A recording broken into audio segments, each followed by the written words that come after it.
Madeline, it's great to be face to face with you and having this conversation. I follow your content. We know we work in the same space in career strategy and offering guidance and expertise to people who are navigating the job search space.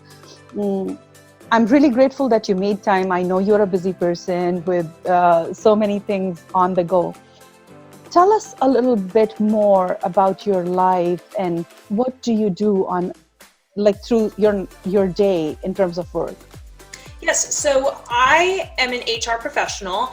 I focus a lot on how to build a really engaging culture, retain employees, build learning moments for them, which really lends itself very well to the fact that my public personality is helping job seekers and taking all the things I've learned in HR, all of these backroom conversations about who's going to get the job, who's going to get promoted, really bringing those to the forefront so that it helps everyone, so that everyone is making these career decisions that are best for launching their career forward because you understand the context of what's behind it. So yeah, so in my day, I'm in HR. By night, I am out there building content for people to help them thrive.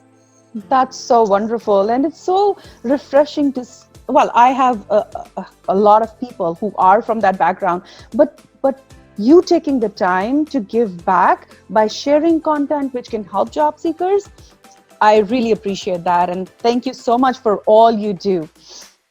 Thanks. What would your sorry, I should have framed it better.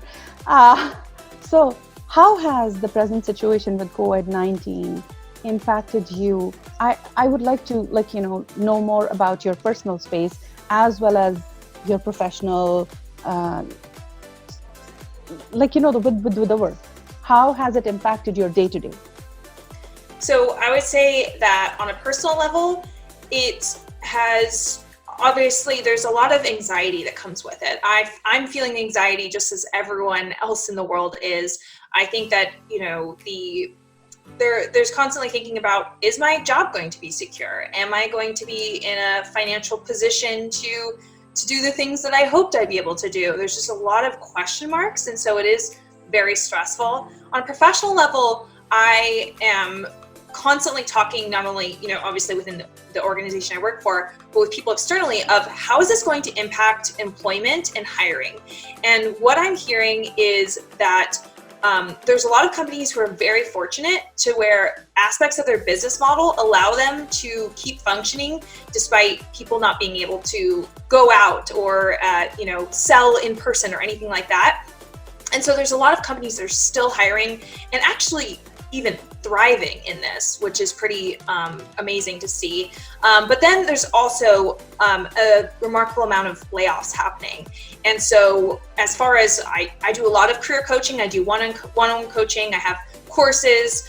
And so what the job seekers are coming to me in true droves of job seekers being like, hey, I'm panicking, I don't know what to do, I need help, which is very smart. I think that any day, the longer you wait while you're unemployed, the more you're missing out on being employed. So anything you can do to shorten that amount of time is super good.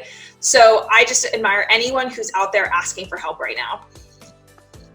I agree completely with you on that, because either you can just sit and feel anxious and be in that mode where you're not being productive, or you can take this time to help learn or ask for advice or build connections, which it seems that people are reaching out to you and they are doing the steps. It's important. I completely see the importance of it. And that is the whole purpose of this series, because this way we can bring people back into a mindset where they stay focused and not focus on the negative, but focus on the opportunity to spend time with themselves and stay calm. Mm-hmm. What would be your tips for job seekers in the meantime while they are transitioning this phase? I would say the number one thing I keep getting asked is anyone hiring?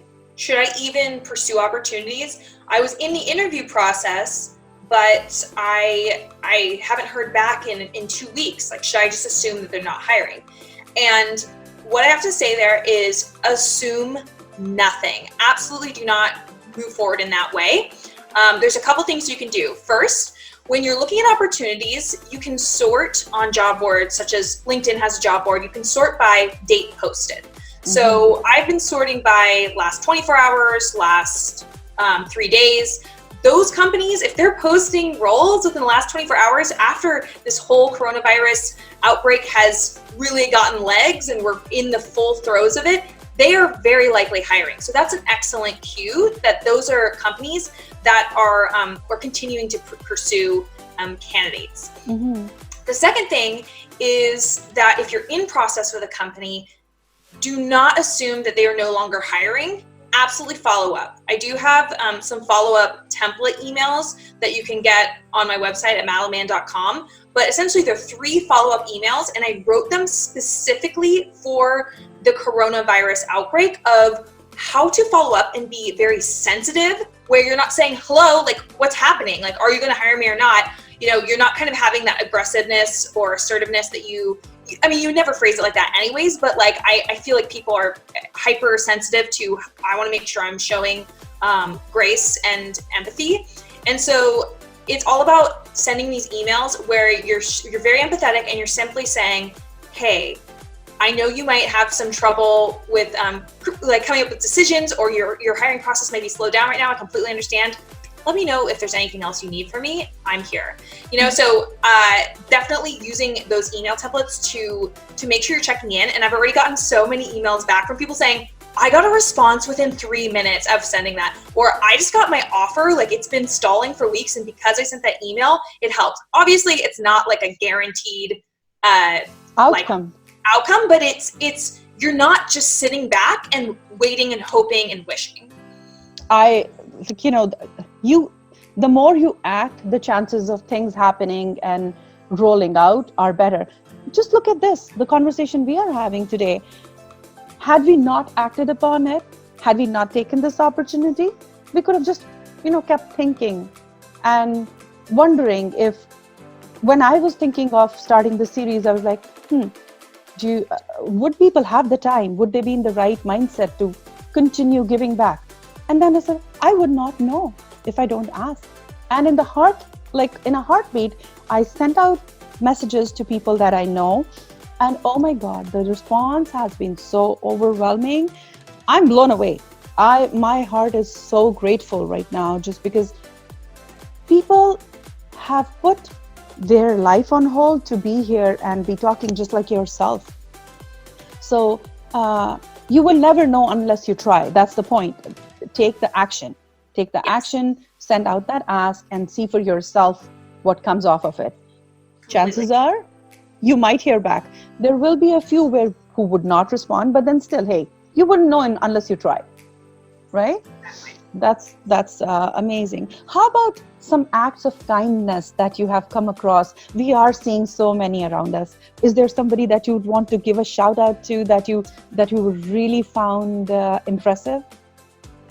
I would say that I have really found that, I know that you know him as well, Austin Belsack. He has been really generous with his time about helping job seekers, and he has been constantly kind of leaning on me, being like, hey, like, I can bring you in, we can go on this journey together, or giving, us kind of working off of each other's energy. And when you have like a partner like that who is also on this journey of like, okay, let's study the job market really hard and give people real-time information. So seeing him be so gung-ho about making sure to help people has also really inspired me to team up with him and kind of force multiply our efforts. It's interesting you mentioned Austin, because in an interview previously today itself, somebody else mentioned them. They are a new immigrant, a success story, and they were speaking to the amount of value Austin has been bringing. So hey, that's totally cool, and doing an amazing job, and you are teaming up. Wonderful. What would be that one key tip that a person needs to remember during this time specifically? One key tip. I would say that right now, companies are getting more online applications per role than ever. And I've been keeping my pulse on this very tightly, and it truly has skyrocketed. If you do anything more than simply just send a resume, if you add a custom cover letter, if you follow up with someone who works at the company and say, hey, I applied, if you work to get an informational interview with someone at that company and then they offer to refer you, like anything, or you create any sort of project where it shows how you think through the way their business model works, anything, you will already be in the top 10% of people who are applying. So the fact that knowing it's more competitive with resumes, but less competitive if you should do anything beyond that, that's the number one thing you need to know. Amazing tip. And I cannot emphasize enough on the importance of what you just said. This is something that one must do on even in times when situation is, business as usual. But to do it now when everything has moved towards the digital landscape, it is even more important. Great advice. You give so much, and you give on a daily basis. If there was a magic wand that you had, and you wanted to ask something for yourself, what would that be? Wow. No one has ever asked me that before. I would say I would love to know. I think it makes my day when people tell me that I helped them in some way. And it's so interesting. Like, I went live on TikTok for the past, I've been going live on TikTok several times a week. And people will just write in and be like, oh, hey, just popped in. Yeah, you got me a job yesterday. Like, thank you. Or, hey, I just did this. And if I hadn't gone live, like, I wouldn't hear all these amazing stories. And it's amazing how when you build content, yes, there are some people who tell you that, but it can get kind of lonely, right? Like, you're kind of just talking to a screen. You don't know, like, what are the downstream effects of what you do. And so I think just really always knowing how what I do is helping other people is so amazing. And if anyone ever wants to share that story publicly, like on a LinkedIn post or a video or something, like, I think to me, like, that is the greatest gratification of, like, I feel like I'm doing this for a reason, because people are seeing that it really can help. The validation. Oh my God. And I hear you. As people who care, probably that's our sunshine moment when somebody comes back to you and says, hey, that actually helped. So I spend so much time building content, and it's like, if anyone can show that they care, it's like, we're putting time on a Saturday, right, to do this. So it's a lot. It's a lot. Yes, it does. Definitely. That's all you want. You don't want anything more. You just want to know that what you did has actually brought out some outcome, some positive result or an impact. I hear you completely. This would be wonderful. It's interesting that you said that, because a few people, not just you, a few people who've had the chance to talk to me have been mentioning that they really appreciate when somebody comes back and says, yes, this helped. And that also is social reciprocity, to acknowledge and appreciate somebody's time, somebody's energy. It can really make a difference. And then you build a stronger relationship with them as well, right? Absolutely. That's wonderful. That would be so cool to have in our lives. I would want that too. Okay. So how do you structure your day now that you're working from home? How do you stay healthy while you're working? Because, we can easily lose track of the number of hours we are putting in. I tend to do that. I'm guilty of it. Oh my gosh. So I would say it's been a learning process for me.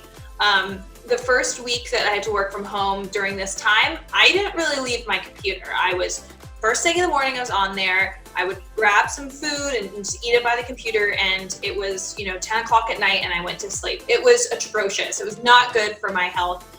I would say now I'm starting to get a little bit more of a rhythm. I purposely set calls to connect with people with no agenda, 15-minute calls, and I go take them with a walk. You know, I'm just out there, you know, the streets are empty, I'm going for a walk, and that has been the way that I have started to kind of gain my sanity back. I've also started being a little bit more forgiving of if I have like a dip in the middle of the day where I'm you know, feeling like I'm a little bit burned out, to step away, go outside, breathe in the air, listen to some music. I think it's just when you're working from home, there's so many fewer interruptions that you need to interrupt yourself. Agreed. And this is one thing that I realized for myself. I had not stepped out to breathe in the fresh air. So now, and stretch for that matter. So I found that I was like, you know, I was feeling a bit low. And in fact, my colleague was the one who pointed it out. She said, you tend to lose track. You need to take some downtime.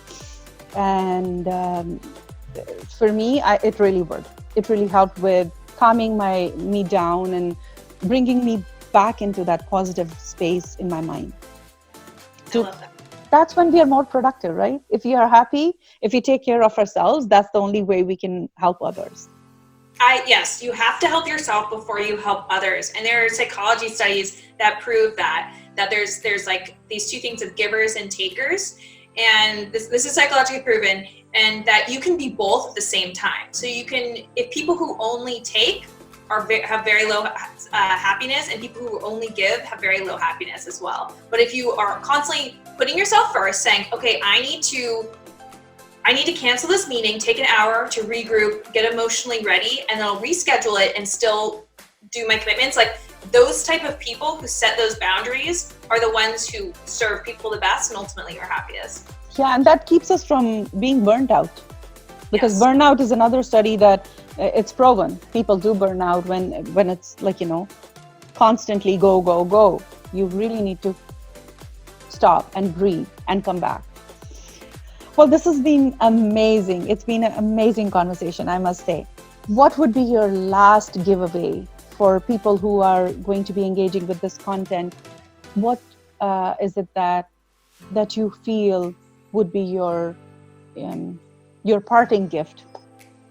My parting gift, I would say that there are going to be people who come out of this pandemic in a better situation than where they started. And I know that sounds weird, but there are going to be people who say things like, wow, there's never been such an undivided attention online for what I have to contribute to the world. I'm going to create art that embraces this collective human experience and put that out into the world and really grow in my impact in the world. Or they're going to say, I've never had this moment where so many people across the world are at home, so I can have more meaningful video conversations and connect with not only the people down the street, but the people in different countries and in different areas of the country. Like there are people who are going to actually come out of this on top, and it's not going to be necessarily fun. It's going to be difficult for all of us. But the more you can start thinking about the world is different right now, there's behaviors are different. How can I make sure that I am bringing my best self to it and actually capitalizing on this opportunity? Those people are going to really skyrocket during this time. So I'm going to challenge everyone. How are you going to use this different climate right now to absolutely take your career, your personal life, whatever it is, to the next level? That's a great piece of advice and an excellent tip for people to follow. I hope they utilize that as a starting point for a changed mindset and being the best they can be. What is the best way to reach you? Of course, I'm going to be sharing it in the introduction and all. What would you prefer when people are reaching out to you? What's the best means? Yes, so go to MadelineMann.com, and I mentioned those follow-up templates before. Those will pop up on the screen if you want those, in case you're trying to look for those. You can contact me there. It's easiest to get in contact with me there. Also, just follow me on LinkedIn, linkedin.com/in/Madeline Mann. Wonderful. Thank you once again. You've been wonderful. I'm sure everybody who's engaging with the content is going to get so much out of it. You stay safe, be safe, and I'm really thankful that you spent this time with us. Thank you so much for having me. Please make sure to like and subscribe and ring the notification bell to keep updated with all our videos. Thank you.